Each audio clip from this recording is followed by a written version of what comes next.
Welcome to the Porsche Club Insider, your one stop for all things Porsche and PCA. Here's your host, Vu Gwyn, and the Insider crew.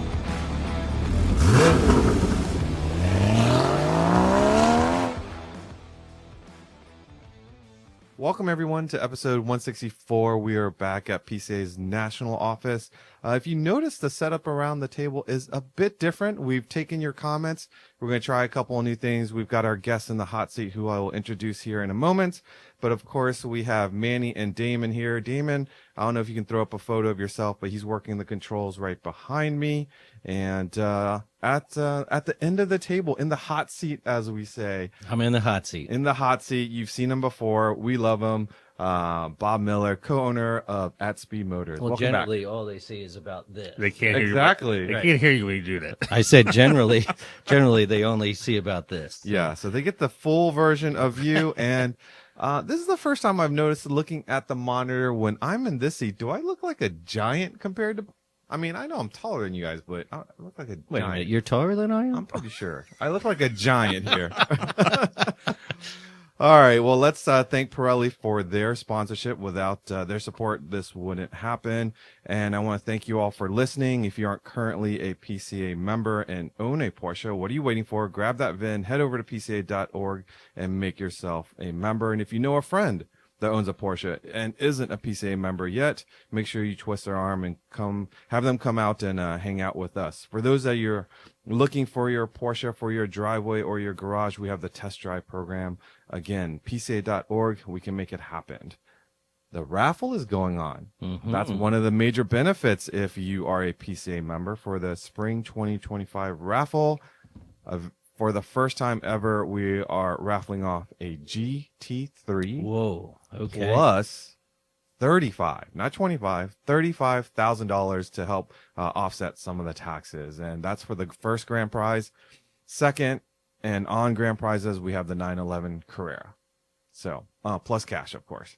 So you get in on it. If you're a member, if you're not, then you can't. We just had a member. We just went to Region Social last night, and we had a member, brand new member. I think it was his first event, and he sat at our table, and he bought a base 911. Mm-hmm. I was seemed to be very intimidated by driving the car. Didn't even drive it to the social. You're kidding. Really? Why? Yeah, so it's still in the break-in miles and whatnot. So What's scaring him? Well, you know, I get this call a lot at HQ. People read about the rear engine bias. Oh, Lord. And they think that it's, well, remember, not everyone in the world drives all the Porsche that you have. So for a lot of people, this is their first Porsche and the first time they're driving it. So they've read how rear engine can come around on you and whatnot. So we had to assure him that that was really in the first couple of years of the 911 development, and that nowadays PSM and all the other good safety features, the car is just a dream to drive, and bring it out to a tour, bring it out to autocross, push it, and don't be scared of it. Regardless of how old the car is, a 911, if you haven't driven a rear engine car, let alone a mid-engine car, just the movement of the front end while you're on and off the throttle on an on-ramp can be disconcerting. So I get that. What? Not on the modern 911. On I a disagree modern with that. car? No. Yeah. You don't think so? Not No, Two not on a engine? no. I would say from maybe even 993, but 996 for sure. 996 and on. I just don't feel like you don't have that nervousness of the chassis. I'm the opposite. I've driven a 996 GT3, and I thought that the rear engine feeling and the throttle steering that you can do because of that was way more than the 997. It felt way Street more driving? old school. Street Street driving. Wait, a 996, you said? Yeah. 996 GT3? 996 No. GT3 I is a think lot even a more rear engine 996 GT3 in like stock mode is set up to push on the regular street. So that was even a longer wheelbase than a 993. So I'm not talking about understeer and oversteer. I'm talking about when you're in a turn and you lift off the throttle and the rear end feels like it starts to move and the nose plants. That's a weird feeling if you're not used to it. I don't know that I've experienced that. Mr. Professional Driver here. Oh, boy. What are your Like, on the thoughts? throttle a little bit, it goes a little wide, off, and it tucks the nose a little bit. Mm-hmm. So All right. you're driving a backwards dart, right? Mm-hmm. With all the weight in the back. So the Dart has the capability to move around very quickly, which gives you the ability to move that chassis around super quickly. Unlike a forward-facing Dart, it really doesn't do a lot. It'll push, push. So the 911, you easily can make push, and you can also make it oversteer. So it's this chassis that you can do just about anything with. And that's what you feel before you start sliding. You feel that. Well, you'll feel the front end sort of clamp down because you've moved weight forward. Yeah, that's what I mean. And if you really snap lift, you now are moving the rear around as well. So you've got the front planted and the rear coming around. But again, you have to be really extreme. I was going to I was say, gonna you say, got to like, be really, really That's extreme. exactly what I was thinking. Yeah, I was like, I extreme. I haven't driven these cars. How do you know what is too extreme? Well, in today's modern car, you're not going to feel any of that. All of a sudden, you'll get through the corner and you'll think, man, am I Michael Schumacher? You're Meanwhile, this traction control and this ABS system and this, vector steering has occurred, but you didn't feel it. Yeah, 992s definitely don't have that feeling as much as even 991s, but Well, we'll talk about the 992 and the I think 991 chassis when we get to race the point cars. we can come away with is to really feel the difference that, for me, in what Damon's talking about. Go out to an autocross, go out to a DE if you want to push it to, let's say, 7 to 8 tenths to feel that kind of stuff and experiment safely, as opposed to out in the street. Then yeah, I think that's. I would recommend autocross for someone who's just getting their first 911. I agree. Go out to autocross first and feel.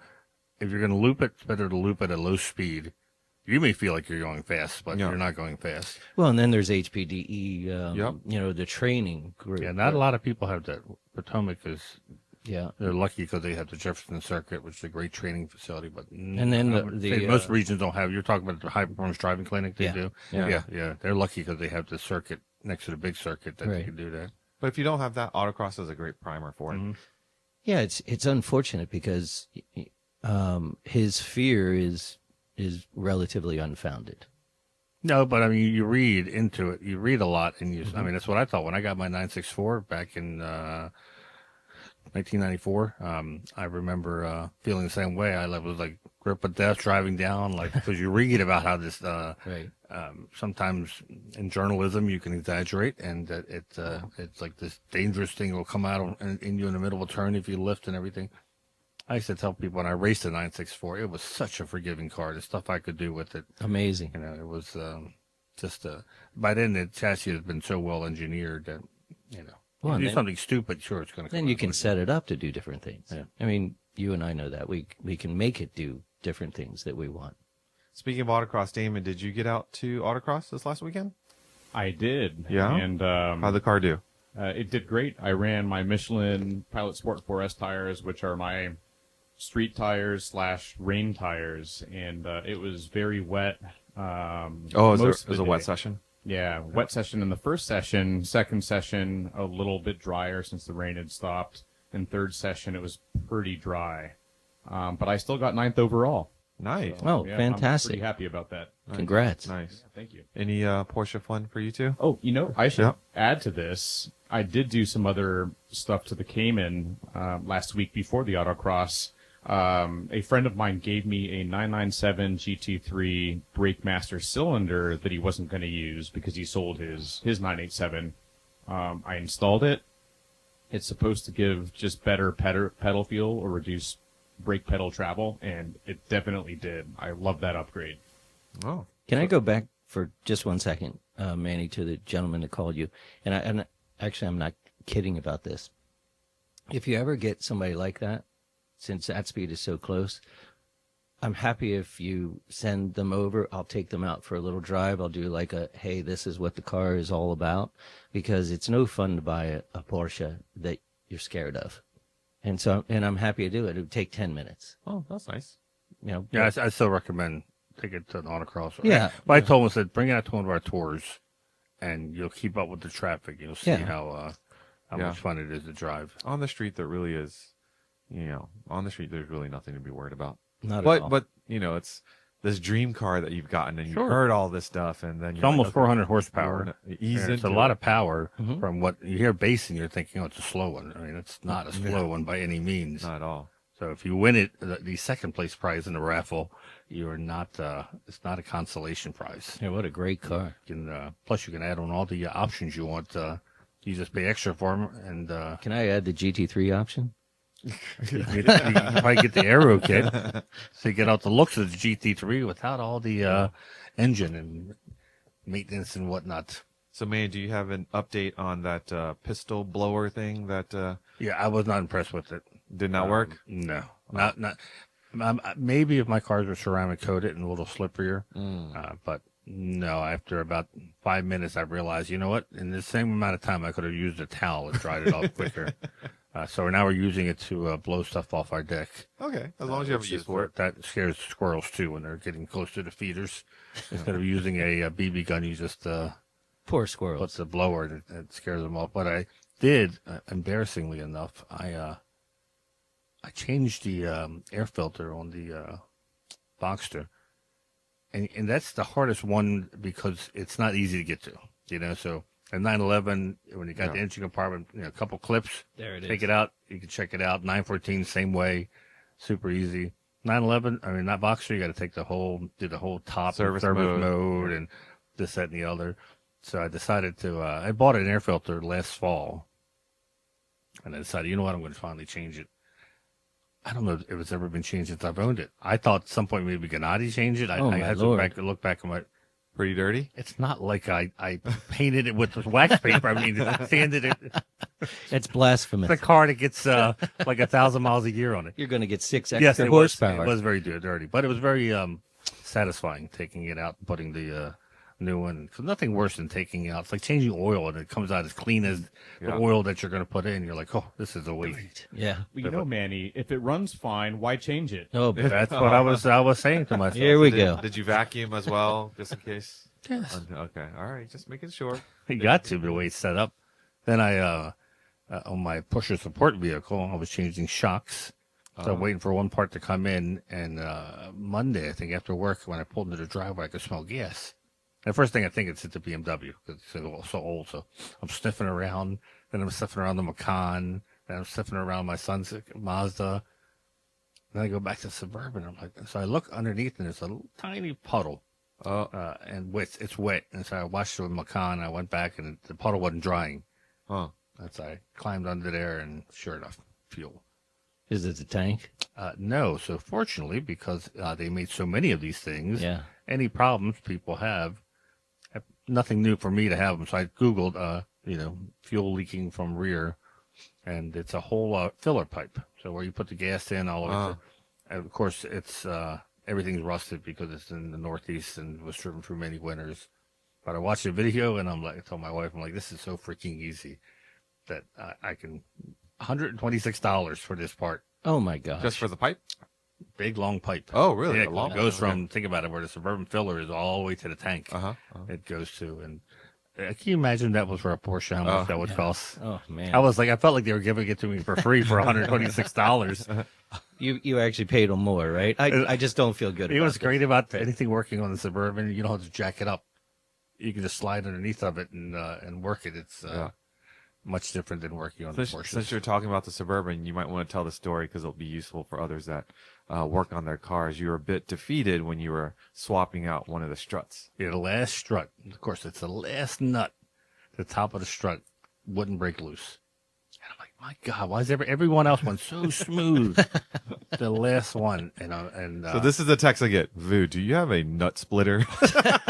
because I was going to buy one. I'm like, that's pretty. But I look at reviews and they're all like 2 stars. I'm like, oh crap. So I'm like, these nut splitters are surprisingly Harbor Freight didn't have one. But Vu's garage So had so I two. think Vu has one because I saw like sets that were pretty nice, but I couldn't find where they sold them at. So he said, yeah, and so he brought it in, brought his Dremel in. So I'm ready for major surgery to get this one stupid nut off.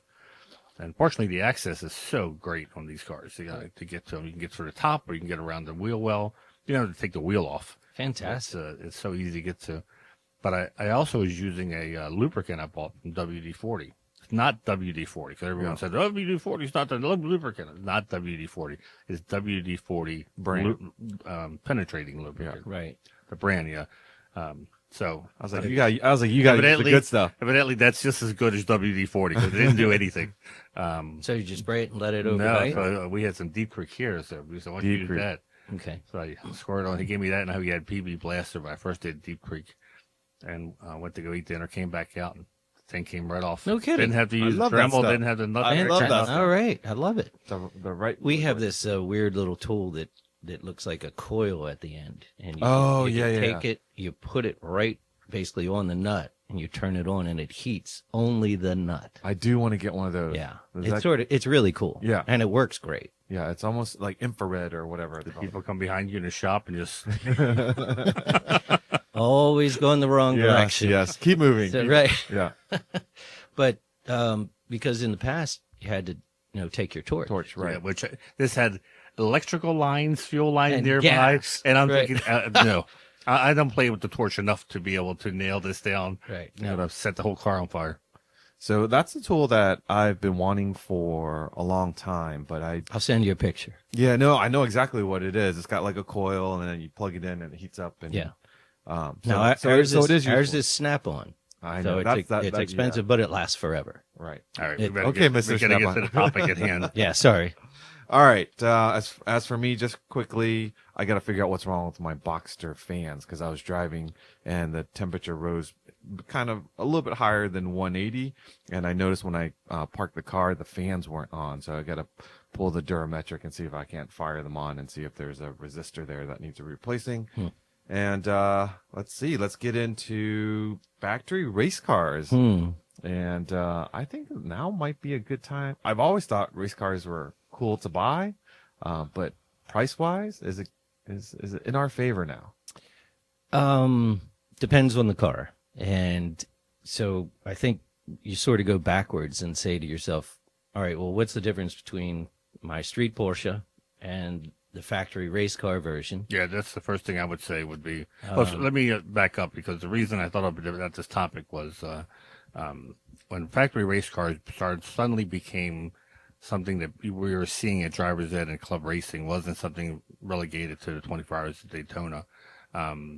People started weighing, hey, how much did it really cost me to build my street car into a race car like I did? I think you did at some point too. Yeah, I did. Versus buying one that was already built from the factory with the VIN serial number from the factory as a race car that you didn't have to build. And if you wrecked a factory race car, you didn't wreck a street car that you had dumped a lot of money into making it into a race car. So when I asked Bob, I said, I look at Bring a Trailer, I look at these pricing, and it seems like a steal for these factory race cars. But what's it like to live with it? And is it really the bargain that it looks to be, or is it something that you're buying like somebody's project on a boat or something that looks great, but in the end you're going to be paying a lot more than you thought? And of course it goes from one extreme to the other. So going backwards, let's say you want to go club racing or you want to go driver's edding and you decide, okay, I'm going to take my Porsche and you drive it. Most of the cars, especially for HPDE and an educational standpoint, are fine. They're wonderful. They don't break. You drive there, you drive home, pick up the groceries, get home. You've had a great day at the track.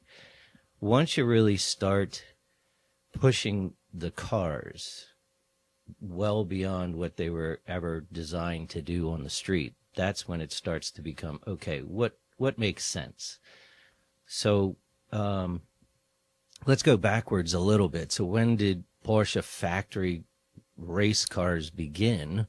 All the way back in the 356s, they would have a 356 GT, and it would be an option with certain things. The 911s, they had rally programs, and they had different things you could add, et cetera, et cetera, et cetera. But we sort of think of factory race cars starting with the 944 when they had the one make series, so the 944 Cup. And so they took factory 944s and they turned them into factory provided race cars. So what did that mean? It meant that they stripped everything out. They put in a cage. They put in some other safety items, etc. Maybe they did a little bit of timing changes and things like that, got rid of the sunroof, and provided this car that was designated, okay, this is our factory car. And so when it first started, there wasn't a lot of change. Really wasn't. Then in '86, the Turbo Cups came out in Europe. And all of a sudden, okay, now things are becoming more advanced. And then in the United States and Canada, the Turbo Cups came here in late '87, '88 as the Rothman cars or the Escort series cars. But to go backwards, does it make sense to buy a factory race car? Can I build it cheaper? In general, I mean, Manny, you and I know this. So I took my 7911S, and it was a pure street car, started dumping items into it that were safety oriented, broke every single thing on the car, bought two of that, fixed everything, blew up the engine, rebuilt the And you're trans. doing your own R&D too. Yeah, So you're finding out some things that work and Right. some things that don't work, and you're not getting the money back from the things you take off. Well, and that's the kicker. It's Bob Miller or, Manny Albin doing the development. And instead, you've got 1,500 guys at Weissach sitting around thinking about what this car is going to do, what I need to beef up, how I need to change things so that the darn thing lasts, doesn't break, is safe and competitive. So it started out where, to you and me, it probably made some sense. Let me build it myself. I'll do all the development. Initially, it seems cheaper because Yes. you're going on a payment plan, if you will. You're doing one thing at a time if you're smart, and you're changing a sway bar. Right. Then you're going to the track, and you're Right. saying, does that improve my lap times? Then you're changing springs. Your shocks or Then you your go back to the springs. track, Right. and you get to try it out. So you're taking your time as you build, and the cost is absorbed differently versus laying out. Because when we started to see the 964 Cup show up, it was still like, oh, I could sell my car, but still I got to come up with 40,000 more for this car. And here I have a car that's already set up. Right. Right. You know, And then the problem is you have the same discussion between the folks that really don't understand that happened between the 16 911R and the next year's GT3 Touring. Oh, they're the same car. No, they're not. They're not even close. And so was a factory 964 Cup just the same as, taking all your interior out and throwing in a cage? No. It wasn't even close. So there's a couple things that go into it, and the initial buy-in is the hard part. And so if you're buying a brand new factory race car, that maybe can get on the edge of, I may be able to get there by myself. But if you're buying a year-old factory race car that comes out of Europe and, okay, the team's moving on, there's no comparison. And it's unbelievably cheap. And so, one of your links here was a 996 Cup car that sold for $54,000. Can you even build that engine for $54,000? Barely. Yeah. If you can. So you get the whole darn car. Yeah. So let's go back to the let's stay in order here. Let's go back to the 944 Turbo Cup. Do you think their time as being a bargain has passed? Yes. And so now they're more of a collector No. item? No, now they're finding their own. And so there were really two groups. There's the 944 Turbo Cups that were raced in Europe, and then there are the 38 Rothman cars, and then there are I think it's 11 Escort cars. And so way back when, these cars were selling for $40,000. Ron Tejan had bought up most of the Rothman cars and had them all up in the Northeast. And I bought my Heinrich car for $45,000. That's the bargain of the century. Those days are gone. Because people have realized, this isn't a 944. This is actually a factory turbo race car. And what did what did Porsche do to create this car? and it's about 145 different things from the street car, let alone it's produced by Weissach. Right. So are those days gone? Yes. Yes. The Turbo Cups are easily into the 100s now, selling for 150, 140, 155. The Escort car, I think that Seinfeld bought, sold for like 165. So you're saying they're not overpriced right now. They're priced where they should be. Well, they're sort of priced where they should have been, as a factory race car. Try to take a 944 and build that car for under 125,000. You can't. You just can't. Yeah. It's impossible. And if you do, you just have a 944 street car Right. that you dumped a lot of money in. Well, and then, Manny and I have talked about this a lot. And so the ad reads something like this: 944 race car, 125,000 dumped in, begging for 50,000. Yeah. And they'll never get it. Right. And so the other ad reads, one of 38 Rothman Turbo Cup cars built by the factory, raced by XYZ, asking 155. So what's the upkeep on a 944 Turbo Cup? Same as a 944 Turbo. So nothing. The engine is Nothing. I mean, the difference is in the engine were magnesium intake, magnesium oil pan. There was a little bit of tuning. but that's not wear parts. That's Yeah, those how aren't it's wear built. parts. And so what goes in a 944? Engine mounts. Okay. What goes in a 944? Water pump. All right. Obviously, it's a interference engine. So if you over rev it, yeah, you have the same situation you do with a 944 turbo. But at the end of the day, you put the same amount in to rebuild your engine that you do with a 944 turbo, and you have a factory race car. Were they tracking the engine hours like they do on cup cars now, or is it? No, it was mostly leak downs. So you go full season on? Oh, easily. Here's the wacky thing, and this is so cool. Back in the Rothman days, Porsche really wanted that series to work, and they provided these cup cars with a factory warranty. It was a warranted race car. And they said, you know what? Stem to stern, anything breaks, it's under warranty. I can't remember how long. I think it was 2 years. That meant that you could take it to a dealer? Yes. So it was kind of like the Club Sport. the Cayman GT4 Club Sport. Yep. That was Yeah. the same philosophy. They were serviced by the dealers. All the cars came through dealers as sales, didn't come through motorsports. And it just was an interesting approach to make a series work. And the series ran for multiple years. I mean, first starting with 944s, then went to the Turbo Cups, and then you saw like the Firehawk series, etc. So you get one now, you can race it historic racing, you can race it with PCA, POC, I guess. POC, Right. really pretty much HSR, anywhere. SVRA. Yeah. And you got a factory race car, and you don't have. It sounds like the maintenance is the same as a street car. It's exactly the same. I mean, literally. What about parts availability? There are some parts, especially for the Turbo Cups, that are unobtainium. They're difficult. The interesting thing is, in general, you could replace it with a Turbo S part. So in 88, Porsche came out and they said, you know what? We've done all this development on this chassis. Let's offer a street option package. And they offered in 88 the 944 Turbo S. They were going to build about 1,000 of them. And it was a whole bunch of things that you saw on the Turbo Cups. And so the crossover there makes those parts, except for a few, quote unquote, available.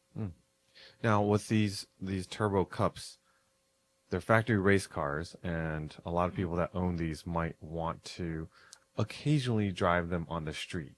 Is it too much of a race car that can't happen? No. Or No. If you can tag them as a historic car, you Yes. could actually drive it. And you've seen me at Cars and Coffee with my Rothman car. Yeah.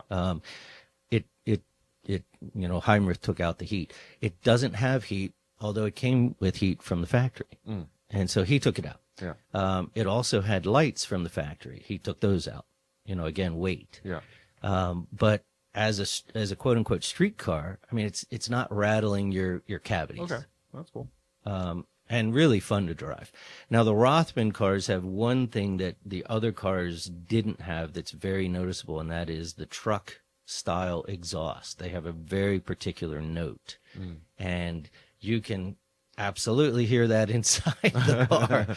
So it's not the best date car, Yeah. but it's fine to drive on the street. Plenty of clearance. Yeah, we have so many friends that started with a street car and evolved because it was cheaper to, in their mind, to do part by part. But as you said, at the end of the day, when they go to sell that, it's a much different transaction than had they just invested up front, right? I think what I like to capture is the person who has, like Bob said, a brand new Porsche or late model Porsche, done a couple driver's eds, is hooked, likes it, and before they go down the road that we've all who've done driver's ed go down, as you start modifying little by little, you say, "Oh, I don't want to really modify the car," and you do safety and blah blah blah, and pretty soon you're looking at a suspension. Well, it's just a suspension. I can bolt it out if I don't like it. Before you go down that road. And you don't want to mess up your new car, because you will mess it up in the track. Track is a lot different than autocross. And you can think about getting a factory race car before you go down that road of modification and whatnot, where you won't be able to get for your car what you thought you'd if you just left it alone. Yeah. So let's jump up to the next jump up in the 964 Cup was the 964. Excuse me, from the 944 Turbo Cup was the 964 Cup, which also was an affordable bargain back in the day. Absolutely. And for those who don't know, and Manny and Vu know this, but Porsche was on the edge. They were deciding, which way are we going to go strategically? Does this transaxle car make the most sense for the future? Or does this air-cooled, as I described it, backwards dart make the most sense for the future in terms of a chassis? And it was this close to going with the 944, the transaxle cars, which is why they put a lot of development into those turbo cups. But thankfully, they decided to go with the 911 chassis. And so then in 1990, they said, all right, we're pretty much done with these transaxle cars in development. Let's create the One Mark series with our 911 chassis. And they created the 964 Cup in 1990. The question you have to ask yourself, does the street car come first or does the race car come first? And in general, it's the race car that is sort of thought about and, okay, what do we need to upgrade, et cetera. Then we're going to take that race car technology and either integrate it or downgrade it just a little bit to create our number of units for homologation. Oh, okay. So then in 1991, of course, everyone knew the 964 Carrera RS was coming out. And that's the iteration of the 964 Cup. And so when you take a look at the Cup car and then you look at the parts list for a Carrera RS, unbelievable overlap. I mean, just a few teeny tiny little parts that were actually bespoke Cup parts. And so what is also interesting to follow is the difference between the street car and the race cars as Porsche progressed. So 944 Turbo Cup differences, not a lot. Basically safety stuff, deleting this, that, and the other thing. But really not a lot of upgrades in terms of huge engineering advances. Was it 15 horsepower like that? We're doing the RS and the V2. So the Turbo S was 247. No, I'm talking about the street car 911. Yeah.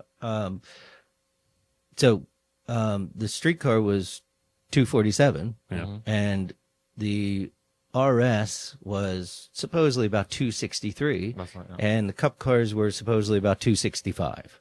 So really very little. And all that was tuning. They really didn't change the internals of that engine a lot, if they did at all. So 964s come out, and all of a sudden the One Mark series is now 911s. We've gotten rid of our transaxle cars. And that goes all the way through sort of early 94, when now we're bumping into the 993 chassis. So difference between the 964 and the Carrera RS, basically a street car, maybe 5% in terms of the 964 Cup car. So you've got a factory race car that's probably 90% street car. So that's their first iteration. The 993 comes out, and now what's the difference? Again, you have the Carrera RS in 95, and the Cup car shows up in 94. So now what's the difference? Maybe 20, 25% tops. So if you look at the Cup car parts and you look at the Carrera RS parts list, maybe 20%, maybe 25. I haven't gone through it for a little while. But very, very few overall 964 Cups and 993 Cups were produced. So then going back to collectability, well, what's happened? The 88 Turbo Cups, 89, 90, 80, 87, 86, those have gone from about 35,000 to well over 100 now. You can't find the cars, a really good one, for less than 100. And then what happened to the 964 Cups? Well, they bounced down to maybe 50, 55, maybe 60. And now, following the exact same curve, well over 100. Can you get one? Not really. Wow. I mean, there were very few built. 993s were built in even less numbers. And so, And I think it's worth noting that Porsche Motorsports was not yet selling, or Porsche Motorsport North America wasn't selling Cup cars like they do now. right. And they tried to with the 964 USA Cup, Mhm. the series that never happened because it was canceled. But even talking to Alvin Springer yesterday for a Panorama article, I think he said they had 45 to convert, 26 they had done. I think it was 26. They had only sold like 29 or something. 30. They did 30. Uh, But they took 4 apart. So 4 were disassembled for parts cars, because there were 16 port cars. Remember we chatted. you got to about come on this. the cruise because I'll let you talk to Mr. Springer. Oh yeah. I'll call Alan and make sure. But I know there were 16 port cars, and so you take the 45 minus 16, it's 29. I think it was more than that. Anyways, the point being that they weren't selling the cars like they are now. Mm-hmm. So you had to either buy these cars directly from the Weissach customer racing department, or you had to buy them afterwards, like Bob said, from a team that was done with them and going to buy a newer model.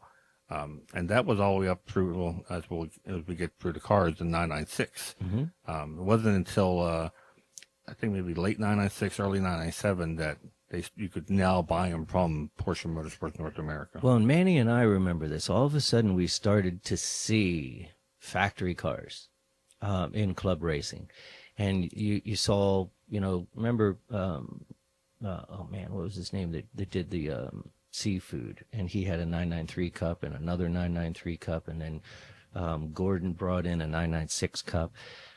And then in 1998, when they were transitioning from the 993 chassis to the 996 chassis, Porsche Motorsports, for the very first time, ran a teeny tiny little ad in Pano, and it said, "We have a couple of factory race cars available." And in fact, they had 6 993s and 2 993 RSRs. So I got super lucky with my wife at the time, and she was supportive, and we bought one of the brand new 993 Cups. So it had 6 kilometers on it when it came to me. And I bought it through Porsche Motorsport North America. And that was the first time North America had done that sale. And they sold out in a millisecond. And I think Alwyn and at the time Bob Russo looked at each other and said, "Holy cow, we've got a market here." And then the 996s, they started, I think, sort of bringing them in a little bit gray. But you're right, not until the 997s could you actually order a car. And the big thing was, why do you buy a factory race car? You buy it because, number one, it doesn't break. It just doesn't break.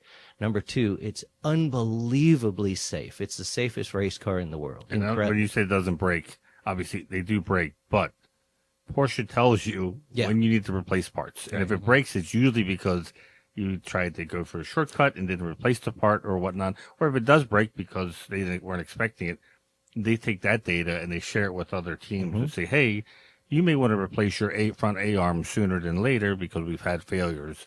And they don't want to see you go DNF in a race. Well, and again, I'm being a generalist in terms of that statement, but you go to a race to race. You go to have fun. And so here's a fully developed car. You don't have to sit around thinking, what do I do? What do I weld? Da, da, da, da. And in general, the thing doesn't break. And then it's incredibly safe. But last but not least, it's incredibly competitive. Mm-hmm. So what happened in the United States that really changed a lot of stuff was these cars would come in and they really didn't have a place to run. You know, all of a sudden they were running in GT2, which, you know, you're running a cup car against an RSR. Yeah. Well, who's going to win? So there was a lot of, well, you know, this isn't all that fun. There were, as you remember, there were a bunch of us that had 993 cups, and we went to PCA and we said, look, these are historic cars. These are factory race cars. We don't want to change them to make them competitive in GT2. How about if you let us have our own class, the cup class? And Tom Charlesworth said, nah, screw it. You know, that's ridiculous. So you guys know me, so I ran around, got everybody to sign it. There were like 41 of us that wanted the cup class. And he came to me at the end of the year and he said, all right, Bob, you got your stupid cup class for whatever that'll do. And then he said to me, do you know this pain in the butt Miller? Do you know him? He's from your state. And so that created the GTC, the cup class. And that's the biggest class now in club racing because what do? You buy a car from Porsche. It lands. You take it straight to the racetrack, and you're competitive. Mm-hmm. And because believe it or not, you know they didn't really understand the cup car.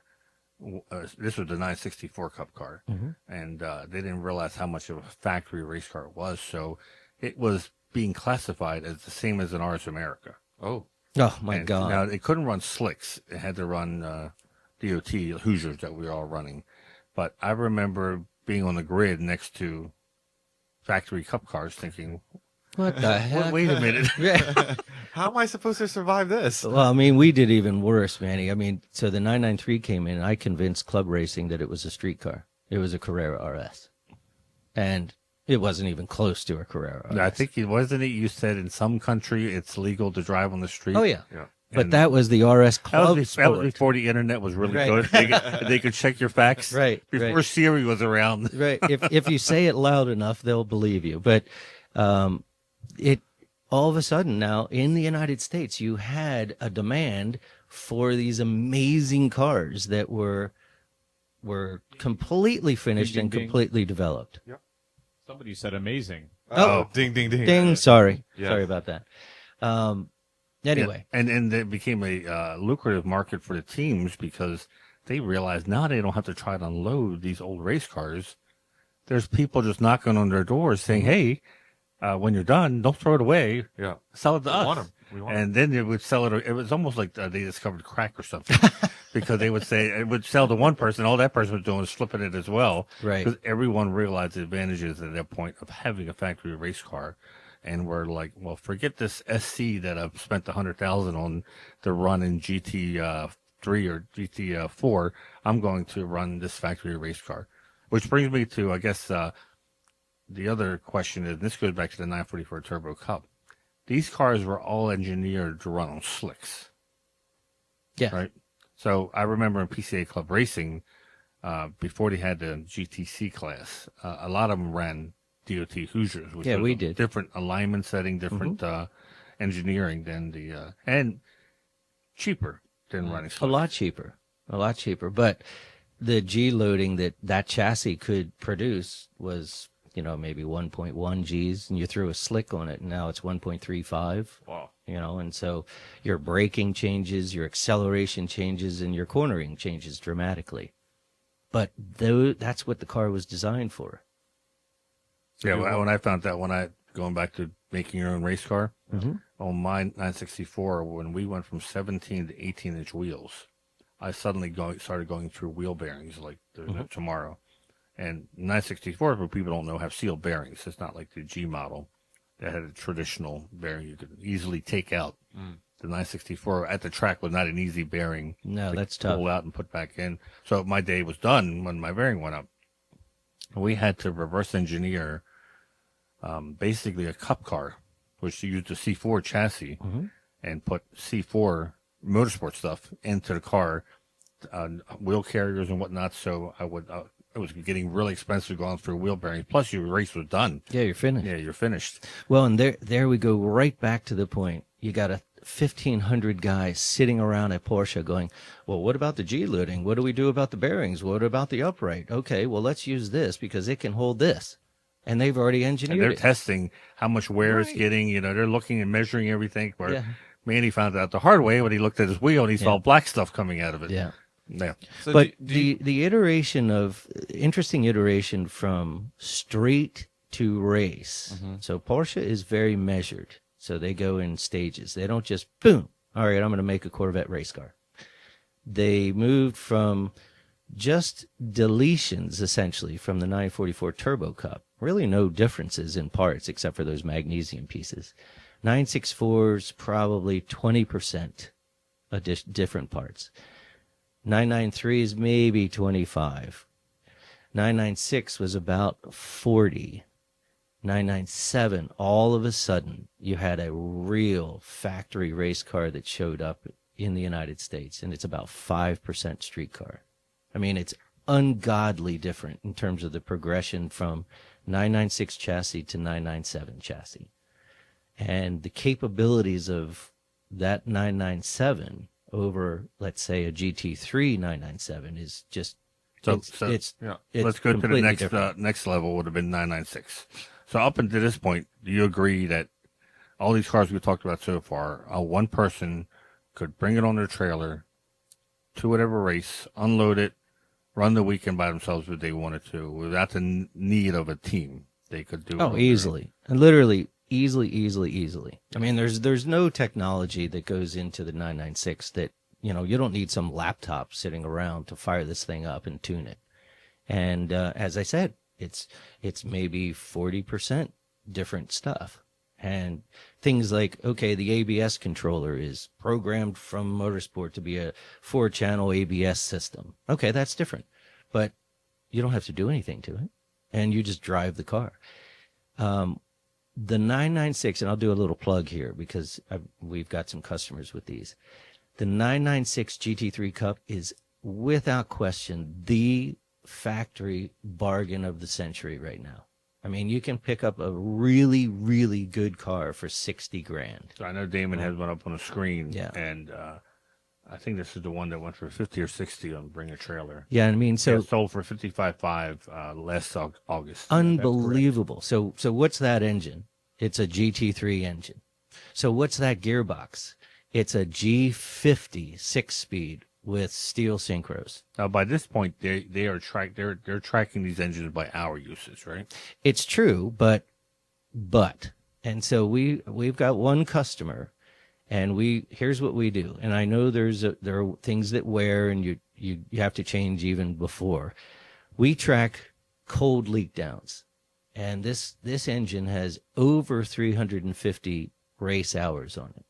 And it's run by a father-son. So the car comes in, it's still cooking hot. The sun jumps in, goes back out for the second session. It's a workhorse, and it's blowing less than 5% cold leak downs. Now, Porsche Motorsports is telling you to do certain things at hour usage, because of they're saying that under race conditions, things will stretch, things will expand, and whatnot, and they're saying that how many hours does Porsche tell you on a cup car to Back in the 996 days, I think it was 50 hours for a full rebuild. really for Yep. a regular regular cup car engine, not a RSR. Right. And so, but let's think about this. Here's Porsche's mantra, and that is our cars will not break, period. And so probably what they did is they said, you know what, every once in a while we had a failure at 100 hours. So let's get 0 failures of engines. And so they backed it down, basically, 100%. And, their whole goal is, under any circumstances, this car is not allowed to fail. And that's the way they do things. And we really appreciate that engineering. Does it make sense at a driver's ed? Absolutely not. I mean, you're just not running the car at that level. Right. Does it make sense in a race series? You know what? If you're there for the weekend and you want to win, and this is points and money and whatever, absolutely. They've already done the research. Is there any truth to? I used to hear Cup car guys say, if I shift 1,000 RPM sooner, the engine will last so much more longer. Yeah, and you know this, and so everybody out there, RPM is the killer of engines. And so if you drove around at 2,000 RPM in your little GT3 engine, it would probably last 1,000,000 miles.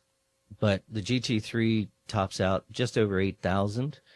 And so if you're shifting at 7,000, not only are you not getting the full power curve out of that car, but you also are adding hours to its life. I mean, RPM is life. Because you're not stressing it as Right, much. Yeah. right, absolutely. I remember talking to Mercer Motorsports back in 2011 or 12. They won the 25 Hours of Thunder Hill for the 3rd time, and I did a story on that. And they were telling me that they rebuilt their engine every 25 hours. Which Probably to which stay engine? competitive. Which It was a engine? GT3 Cup, I believe it was a 997. That's a little I excessive. think it's like a sprint engine, maybe. Yeah, could be. Yeah. Yeah. And so I own a '09 GT3 Cup. So it's the last of the Gen 1 997 chassis. And it's still factory sealed. I have probably 80 hours on that engine. And it blows less than 1% leak downs. Wow. But So- it's a GT3 engine. There are only a couple things they did in terms of intake that really give that engine just Which a is a couple great, more great horsepower. marketing for GT3 owners, street owners, because when you say it has a race car engine, it's just not marketing. Right. They're taking those same engines and they are Quite putting literally. that's Yeah. what they're using on the Cup cars. Now on the 996, did they at some point go to sequential shifter? Never. Or was it the 997? 997. So the 996, it's always going to be a traditional. Yeah, G50 H pattern, yeah. 6-speed. And we all know the durability of the G50 transmission. I mean, the damn thing lives forever. It's unbelievable. And then that was a massive change between 996 and 997. Not only the chassis, which is significantly structurally and torsionally stronger, but now all of a sudden you had on-the-floor upshift sequential gearbox. And you are not lifting going up through the gears. Wow. So full throttle. It's all potentiometer, electronically cut in terms of fuel and ignition. Straight cut dog gears. I mean, incredible acceleration out of this 997 chassis. So do you think the market for these cars, I would have to imagine, has to continue to go up? Because after the 997 platform, you really can't modify cars to this level of extreme. You have to go, you can change tires, you might do a little bit of suspension, but like 991s or 992s for that matter, like they will always just be street cars. Like if you want to get into serious racing, you're going to go from your street car into a race car like this. Well, and I talked about amount of streetcar left in these chassis. So Yeah. by the 997.2, we're about 5%. Yeah. So the jump from 997 chassis to 991, you're basically at 0%. It's a completely different designed car in terms of how it functions.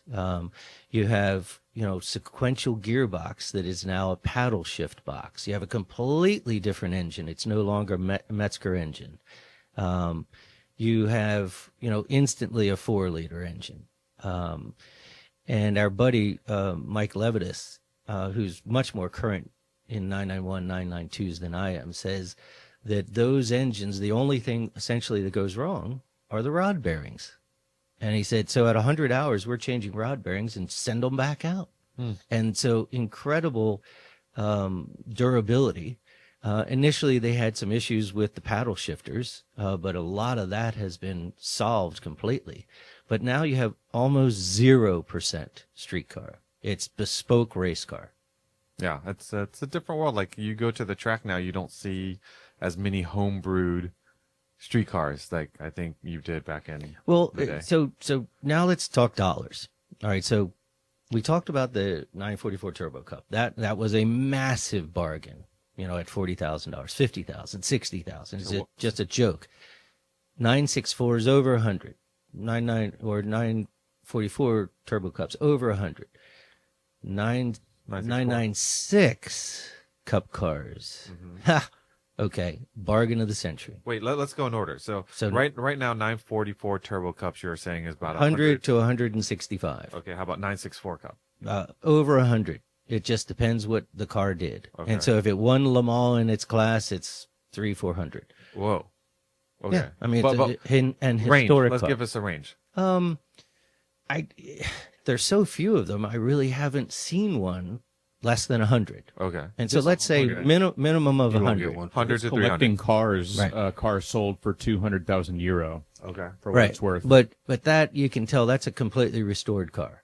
And so somebody went through it and they said, okay, let's just turn this thing back to the way it was. Looks like my 964. It does. So over 100. Okay. Now you get to 993 super limited production. The lowest 993 that I've ever seen sell was at the bottom of 200. So basically 210. Okay. And then the bargain. Then the bargain comes along. 993 All right. Cup. Now you have a car that's faster than the 993, brakes better than the 993, has factory ABS, has a G50 gearbox, GT3 engine, and you can pick it up for 60 grand. Wow. That's why I wanted to have this podcast, because I looked at it and I said, that seems like the bargain, like you said, Oh, of the century. it's unbelievable. Now, having said that, if your car is completely clapped out, which means you have an engine rebuild, a trans rebuild, suspension rebuild, the shocks are dead, all the bushings and bearings need to be replaced, you're going to spend 60 to 70,000 easily on that car. But again, those components are incredibly durable. And so if you have an engine with 100 hours and a G50 gearbox with 100 hours, I would tell you go through the box just a little bit, check it, see the clutch and etc. Engine do a leak down. If you're good, go drive it. And if you can pick that up for 60 grand, bargain of the century. And how much is a 996 GT3 street car now? Roughly. They went up and down. They were 30 now. They were bouncing off 200, came back down to the low 100s. What I'm getting at is you're getting some serious hardware for the price of a street car. Half the price of a street car. Obviously, someone looking for a street car is not going to look at a race car. Right. But if you want a factory race car, what I think about is what just Bob brought up. We can go back in a time machine. We'd probably buy 944 Turbo Cups. Heck yeah. Or 964 Cups when they were 5 figures.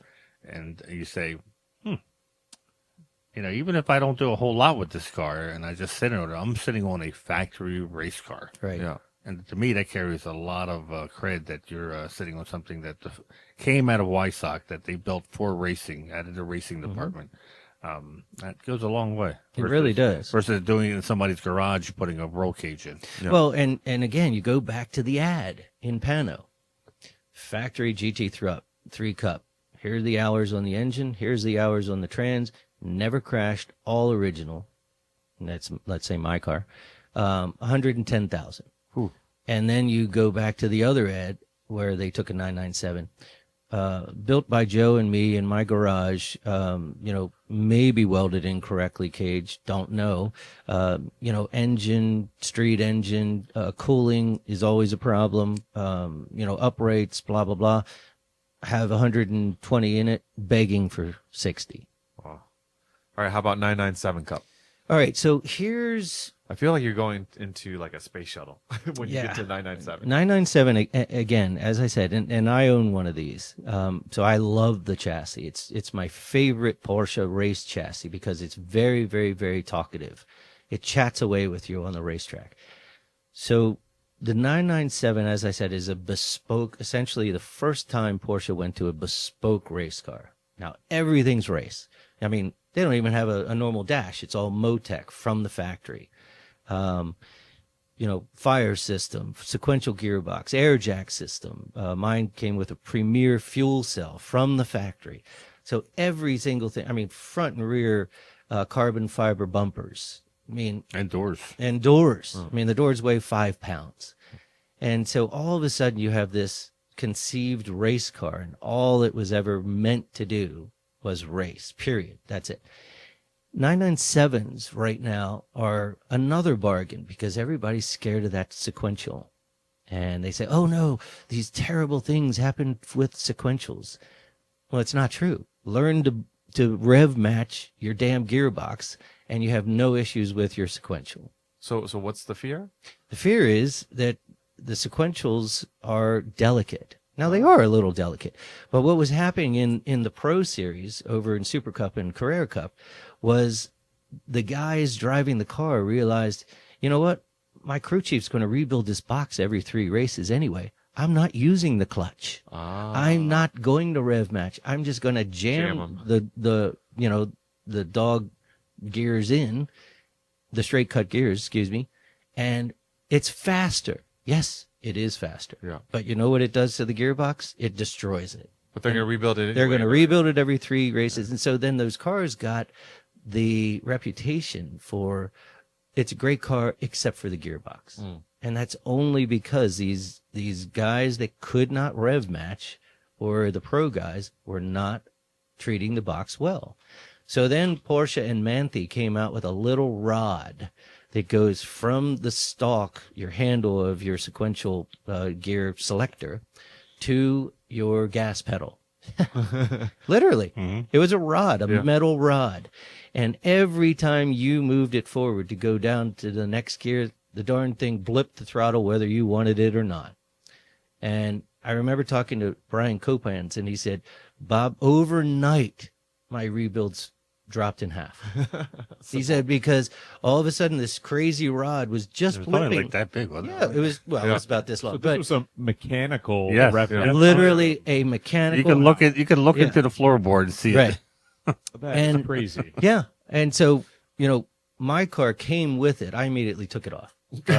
I know better. well, no, it's like, That's how I get my customers to come back. Well, Bob's going to be rebuilding his gearboxes every 2 races too, right? So, but I can rev match really well, and so I took it off. I didn't like it, but those cars are undervalued for what they are because of the stigma. And I saw a 997 Cup. Now I don't know hours and things like that. I sold for like 65. Wow. I mean, the engine and transmission are worth more than that. Wow. And then you have the entire chassis you get for free. Now, there was a lot of development in the 997 era for Cup cars. Are they easy? If you get an 05, is it easy to upgrade to the 09 changes that they did? Yes and no. And so the gearbox in 05, 06, and 07 had smaller, thinner gears. And, of course, Porsche being Porsche, they realized, you know what, these darn things are breaking a lot more than we want them to break. And so then in 08 and 09, they went with almost twice the thickness size gears. And poof, the breakage plummeted. They also looked at structural changes to the chassis that reinforced torsional rigidity. And that was specific to 09, 10, 11. So mine got lucky. It's got a bunch of gusseting and welds and things like that the previous cars don't have. And it's just because they were learning about that chassis. The size of the tires, so the rubber on the ground, increased from the .1s to the .2s. The aerodynamics changed quite a bit between the dot one and the dot twos. It was much more aero in the dot two with more downforce. So what they're trying to do is increase mechanical grip. But overall, the cars are exceptionally similar. The engine went up from a 3.6 to a 3.8. You know, and now all of a sudden your gearbox has these big, strong, heavy gears, but not too much different. The 05, 6, and 7, the 05s came out with ceramic brakes, and Porsche was touting its new system. Here's the problem in racing. Ceramic rotors are incredibly delicate. So you're taking the darn thing off, or you're changing brake pads and you nick a rotor, yeah. you're done. Yeah. You throw it in the trash can. And then they had pucks in the calipers that were all ceramic. And the darn things were popping out, rolling down the pit lane, and it was a disaster. And so Porsche from 05 to 06 said, you know what, let's go back to steel brakes. They're just more durable. They may not be as effective in heat dissipation, but more durable under race conditions. Are they still a car that one person can bring to the track? Or Easily. Still. So, you know, one of our topics, what did you do last week with your Porsche? Yeah. I spent 5 days at VIR with my 997 Cup, all by myself. And there are no computers that I need. I added fuel, I checked consumables, I checked air pressure, drove the car, enjoyed the heck out of it. It's way faster than I am. And it takes nothing more than one person. Wow. So there you go. If anything, if nothing, what you learn from this conversation is if you're looking to take really track driving to the serious level and you've surpassed your street car's capabilities, so to speak, don't modify what you have. Look for the funds, look for that money tree, and I wouldn't say invest, but the way to go is to get a factory race car. Have you ever thought about putting dealer plates on your 997 driving to Cars and Coffee? It's totally different than a 996. It is not a happy car on the street. I've driven around my neighborhood. Now, obviously, I don't use dealer plates, but its level of clearance, the tuning on the engine, it kicks and bucks below 2,500 RPM. You need to go full throttle for the potentiometer to know, okay, I'm going to at some point be shifting. So you can imagine full throttle to get to second gear in a neighborhood. So wide open exhaust. No, it's no, they used cats. Yeah. They had cats. Yes, absolutely. Oh. And I think they still do. That was required in Yeah. at least it used to be in GTC. You had to run cat. Yeah, we did. Yeah. Wow. I remember at Road America for a video, we were doing car-to-car shots, and one of the cars we were filming was a GT3 Cup 997, I believe it was, and it couldn't go below basically 50 miles an hour. So we had to do our slow shoot at 50, which was faster than we usually do car-to-car shots. But anyway. But one thing I'll say just in parting, the real reason to buy a factory car is the safety. Yeah. I mean, I've seen horrendous wrecks in factory cars, and the guy opens the door, steps out, and walks away. That in itself is worth it. Yeah. All right, so let me remind you to head over to PCA.org to sign up for PCA's newsletters, performance news, e-brake news, and Mart Fresh, all free for you. I'm going to take this time to remind you about PCA upcoming events. We have Porsche Parade, Oklahoma City, July 6th through 12th. And we also have Treffin at Sea, our 70th anniversary cruise, August 30th to September 6th. And let's touch on a bit of Porsche news. This one has to do with software issues. This is the recalls on the Taycan. I'm trying to find my link here. Here we go. On the Taycan and Macan models, 44,000 due to a software issue that could cause the instrument panel to fail. This also includes Audi and VW as well, so not just Porsche. Let's see here. There's also, I thought another. So fail as in blank out, or fail as in not register correctly? It just says fail. Fail. In Porsche world, that's a four-letter Failed. So word. the Taycan, Yeah. the Taycan Fails to issue show- is fails to show critical safety information such as the speedometer or warning lights, Ooh. and it increases the risk of a crash. so the Taycan is part of the airbag recall. That's going to be about 9,735 cars for the 2022 to 2023 Taycan. And the Macan is part of the rear view camera. Oh. So, All right. Well, if you have any of those, make sure you reach out to your dealer. or See if your if you're car's registered affected. with Porsche, they will reach out to you. Yep.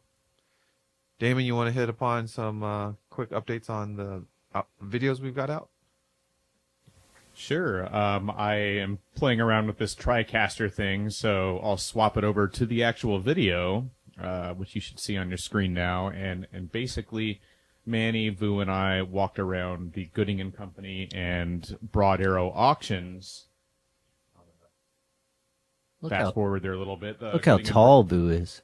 Yeah, I know, right? He's at least 6'3". He's a giant. And we just highlighted, I think it was 12 to 15 cars that caught our attention. They were rare, unique in some way, weird color like this radium green car. But yeah, it's about, I think, 30 minutes of Porsches at Amelia Island and what they sold for, if they sold. Did Yeah, that car some sell? beautiful cars. I don't remember off the top of my head. Gorgeous color. You got to watch the video. Damn you. The next video we have coming up is it should be the Furman 4Cam engine in-depth interview with Simon at Road Scholars, who's one of the very few people who's able to rebuild these engines. Correctly. Correctly, exactly. I could probably rebuild one, but you wouldn't want to put it in your car. But yeah, that's another fairly long video for the subject. But man, if you are nerdy about Porsche engines or engineering in general, it's a very fascinating look into why Porsche made certain decisions for that 4Cam engine, such as why it runs on gears instead of tooth belts or chains, and all sorts of good info. Yeah. So, Back to what we were talking about earlier. Factory built race program built for durability, taking out things that could potentially break during a endurance. We've heard about 4Cam engines. We know about how expensive they can be and how rare they are, but I've never truly understood the internals and what makes a 4Cam, and Simon walks us through it. It's a pretty cool way to nerd out. It's There's like some pretty- it's like a Swiss watch. It is, It's absolutely. unbelievable what And- they did. And there's and- some things in there that spread the wear across the part. Like, remember, Vu, the 16 and 31 teeth? Oh, yeah. The central Yeah. gear? Yep, Man, it's so cool. exactly. So looking forward to Also out is another Tech Tactics episode from our Tech Tactics East weekend from Rolf Kittlitz, who's an instructor at the training center. It's called How Elastokinematic Toe Change Works in a Porsche Suspension, which doesn't sound like the most exciting. It's almost like talking about Texas, but it's actually for any tech person. They're going to find it really fascinating how much thought Porsche puts into street car suspensions and how it all works. You'll really appreciate your car after you watch. Can I ask a technical question? So the 993 came out with a 5-link rear and one of, basically kinematic toe adjustment. Does it start back then?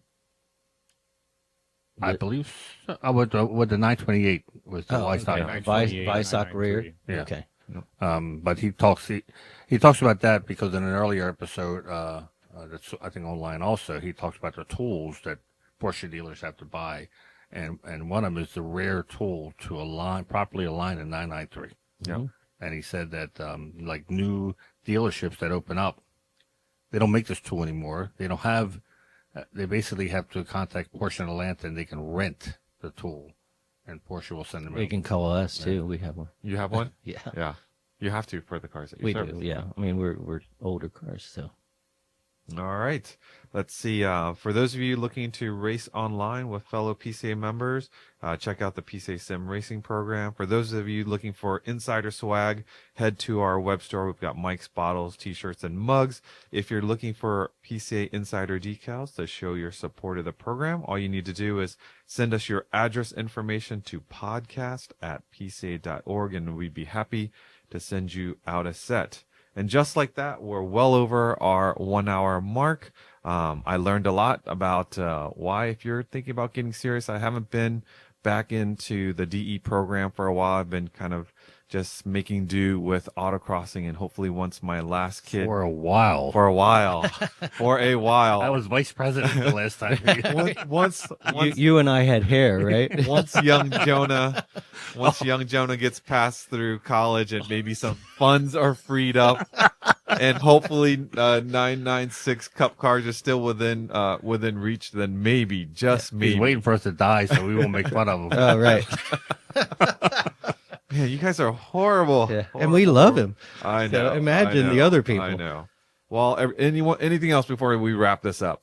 Nope. Bob, as always, you're a wealth of information. Oh, real quick. Thank you for I'll mention joining this us. again, but I told the 914 guys I would Oh, yeah. I would mention this under events. July 11th through 13th is the Porsche 914 Northeast Gathering.